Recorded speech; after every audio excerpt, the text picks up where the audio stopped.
মহেশতলায় SBI ব্যাংকে চুরির ঘটনায় গ্রেফতার গ্রুপ ডি কর্মী। 25শে নভেম্বর এসবিআই ব্যাংকে লুট ও চুরির ঘটনায় কিনারা করল পুলিশ। গ্রুপ ডি কর্মী ও তাঁর স্ত্রী সহ 3 জনকে গ্রেফতার করল পুলিশ। উদ্ধার হয়েছে চুরি যাওয়া সব টাকা ও গয়না।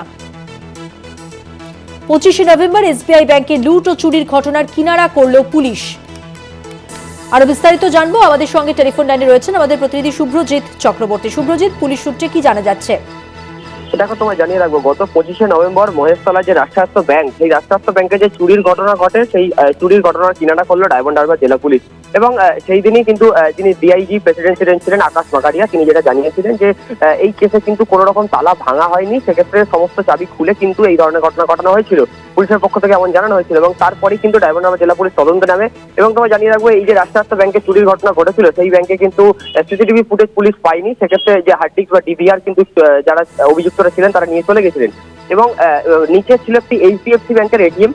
সেই ব্যাংকের যে এটিএম এর যে সিসিটিভি ফুটেজ, সেই ফুটেজে কিন্তু হাতিয়ার করে পুলিশ। এবং সেই ফুটেজে দেখা যায় ওই যে ব্যাংক, রাষ্ট্রায়ত্ত ব্যাংকের কিন্তু একজন গ্রুপ ডির কর্মী এবং তার স্ত্রীকে সিসিটিভি ফুটেজে দেখা যাচ্ছে।